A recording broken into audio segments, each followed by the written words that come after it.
Update muna nga tayo sa Gilas Pilipinas. Eto nga no, matindi ang coach team effect dahil ayon nga sa report ng FIBA, ang Gilas Pilipinas ay tinalo pa ang Australia kahit ang USA at gay na rin itong Brazil. Pagdating sa stats points, kahit nga itong Canada ay hindi umubra, ngunit bago yan. Pakipindot naman ang like, subscribe at ang notification bell para updated ka sa lahat ng aking ina-upload. At kung gusto mong magpa-member sa aking channel ay pindutin mo lamang ang join at automatic ka na sa mga shoutout. Simula nga nang naging head coach si Coach Tim Cone ng Gilas Pilipinas ay talaga namang nag-iba na ang kapalaran ng ating national team dahil kung ating ngang babalikan, nung mga nakaraang Gilas Pilipinas version ay nahihirapan talaga pagdating sa FIBA Asia Cup at kadalasan ay natatalo. Ngunit ngayon nga under Coach Tim Cone ay ibang-iba na talaga ang Gilas Pilipinas at masasabi natin kaya nang makipagsabayan sa world stage, partikular na sa mga malalakas na team. At kung ating ngang babalikan ang mga memorable na laban ng Gilas Pilipinas na hindi na makakalimutan, partikular na sa mga unang laban ng Gilas Pilipinas sa FIBA Olympics qualifiers kung saan pinataob nga natin ang world number 6 na Latvia. Ang Latvia nga ay minamaliit lang ang Pilipinas at ang sabi pa nga nila, unknown team, kaya naman nabulaga sila ng talunin sila ng Gilas Pilipinas. At another history na naman ang ginawa ng Gilas nang talunin nga natin ang world number 22 na New Zealand na 8 taon na tayong pinahihirapan at hindi nga tayo manalo.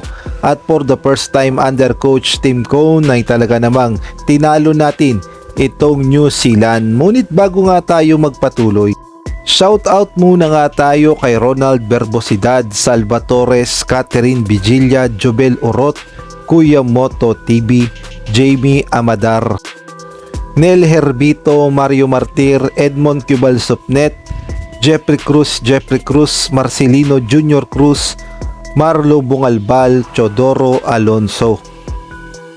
At dahil nga sunod-sunod na ang panalo ng Gilas Pilipinas, ang FIBA na nga mismo ang nagsabi. Ang sabi nga dito sa report ng the FIBA Asia Cup qualifiers, the most efficient team, Gilas Pilipinas qualify for the FIBA Asia Cup 2025. Sa report kasi ng FIBA sa top scoring teams per game in Windows 1 and 2 of the Continental Cup qualifiers, number 1 nga sa scoring ang Australia, pangalawa ang Pilipinas, pangatlo ang Brazil, pang-apat ang Lebanon, pang-5 ang USA. As of November 24 nga yan, 2024. At pagdating naman dito sa most efficient teams, Windows 1 and 2 of Continental Cup qualifiers, number 1 nga ang Pilipinas, pumangalawa na lamang ang Australia, pangatlo ang Brazil, pang-apat ang Lebanon, pang-5 ang USA. As of November 24, 2024 nga yan. At pagdating naman sa most assist per game by team in Windows 1 and 2 of Continental Cup qualifiers, number 1 ang Pilipinas, number 2 ang Canada, number 3 ang Australia, number 4 ang Czech Republic, at pang-5 naman ang Korea. At pagdating naman sa highest assist per turnovers by team in Windows 1 and 2 of Continental Cup qualifiers, number 1 pa rin ang Pilipinas, pangalawang Argentina, pangatlo ang Australia, pang-apat ang Canada, pang-5 ang USA, pang-6 ang Italy. At sa mga stats points na nga yan ay talaga namang nagre-reflect kung paano na nag-evolve at kung paano gumanda ang laro ng Gilas Pilipinas at kung paano naalagaan ni Coach Tim Cone ang Gilas Pilipinas. Kaya naman expected na natin na mas gagaling pa ang Gilas Pilipinas sa hinaharap, partikular na sa FIBA Asia Cup 2025 at sa FIBA World Cup 2027 na talaga namang paghahandaan ng Gilas Pilipinas. At kung papalarin pa ay makapasok sa LA Olympics 2028, kaya naman suportahan natin ng buong puso ang Gilas Pilipinas. Naghahanap ka ba ng perfect place upang ikaw ay makapag-relax o kaya naman makapag-celebrate ng mga event o makapag-unwind? Well, dito ka na sa Aces Private Resort in Pampanga.